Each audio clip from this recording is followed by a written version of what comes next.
for watching 4-Color Commentary. I'm Mark Allen, and this is a retrospective for Marvel Knights Spider-Man issue number 3.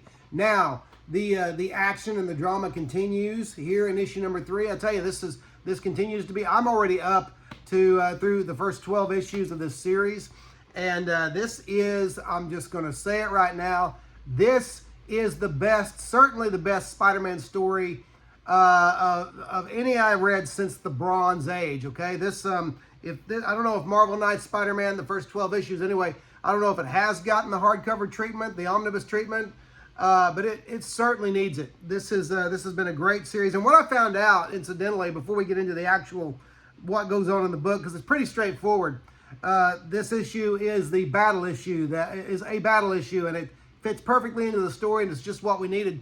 But what the plan was originally for Marvel Knights Spider-Man, and I think, you know, it carried on for a while anyway, but it was for creators, a certain creative team, to have 12 issues to convey anything about the Spider-Man character they wanted to, and it was generally people who had never worked on Spider-Man before. So in this case, Mark Millar and Terry and Rachel Dodson were given 12 issues, a year's worth of Spider-Man to basically say whatever they wanted to say about the character.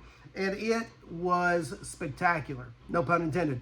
And so, as the washing machine agitator goes in the background, let me give you the breakdown of Spider-Man, of Marvel Knights Spider-Man number 3. So, if you remember the last issue, issue number 2 closed with that great image of Spider-Man in the big web waiting for Electro and his girl to come to the hotel room. Then we get the reverse of that, where we're behind Spider-Man, and there he is waiting for Electro and his girl to come in.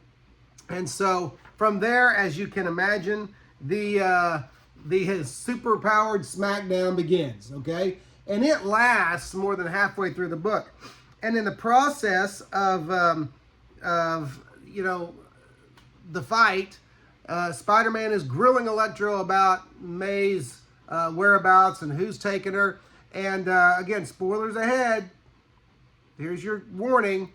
So turn me off if you don't want to know. But what happens is Electro eventually reveals to Spider-Man that the owl was pulling his leg. That Electro and Vulture had nothing to do with the disappearance of Aunt May, and they were in on a heist that had something. Aunt May wasn't even a part of it.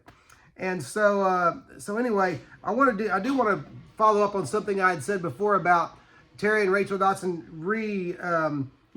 redesigning some of these classic Spider-Man villains. Here's a great example. Electro has this new outfit that basically is about the same as his old outfit ever was, but the fins, I'm just going to call them fins, or the bolts. There we go. The bolts on the head mask of his costume, they only fan out when he's using his power. You see right there, they're close to the head, and then when he's using his power, they fan out. I thought that was kind of interesting. I thought that was kind of imaginative and kind of a new use, a new visual. Simple but effective. And even, there's a rear view of him where you can see he's not shooting any electricity, and the bolts are folded back onto his head. Okay, so anyway, I thought that was interesting. Kind of a neat, kind of an imaginative, twist on his costume. And also, evidently, it doesn't really mention it, but he can magnetize metal objects, because at one point, he hurls a bunch of them at Spider-Man. So I thought that was interesting as well. All right. So some neat goings on here, and in the midst of the battle, great, of course, as you can imagine, great visuals. The Dodsons produced these wonderful visuals during this battle, and oh, that's an ad. There you go. And so.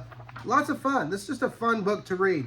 There has not been, in the first 12 issues of this series, not a single disappointing issue. Okay?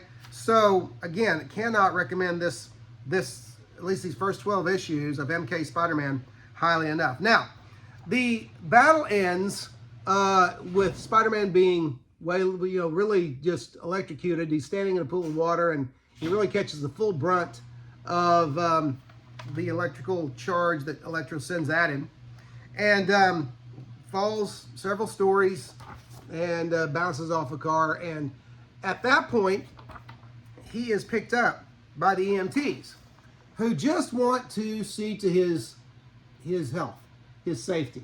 They want to treat him. But the problem is, in the midst of treating him, and that's all they care about, they're not worrying about his identity or anything, but they do have to discard his mask. And so there's his mask lying on the edge of a trash can. And so you think, well, what's protecting his identity? I'm not going to give it away this issue. We'll talk about it next issue. But what you have here is a very bandaged up Peter Parker in a hospital bed right there.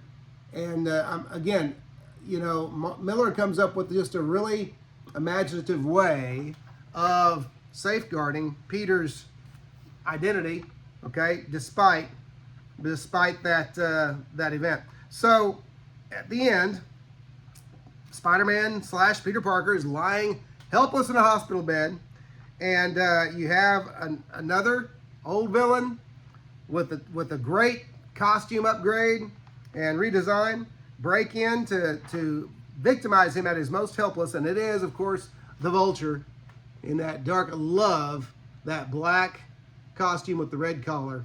That is awesome.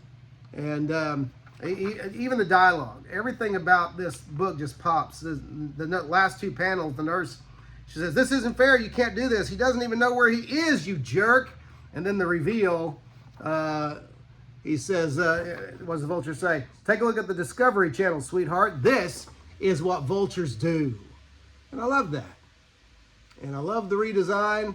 And this book, this is a great book. It's a great series. So that's just issue 3. And there's at least 9 more to go. I'm going to continue. I have beyond the 12 issues. We'll see if I don't know if I'll be able to acquire the entire series, you know, in the time it takes to get through these this retrospective. But as I, here's the way my retrospectives work. As I continue to read the issues of this series, what I will do is I will review the ones that interest me. And so, because the ones that interest me are the good reads. And so we'll just go from there. But anyway, I do foresee getting through at least issue 15, because that's what I have. So hopefully I'll get some more. And I hope that I don't think they do stick with it, but I hope that the balance of this series at least sticks with that premise of 12 issues per creative team. But I think I remember some covers of Marvel Knights Spider-Man that crossed over into bigger Spider-Man stories. At that point, I'll probably jump off, because I'm not going to buy a bunch of other Spider-Man titles just to finish a story and do a retrospective. So anyway, that's Marvel Knights Spider-Man, or MK Spider-Man number 3. Great series, great time, great fun, and just can't recommend it wholeheartedly. Hey, if you haven't yet, don't forget to like, comment, and subscribe, especially comment. And other than that, I appreciate you watching 4 Color Commentary, and I'll see you next video.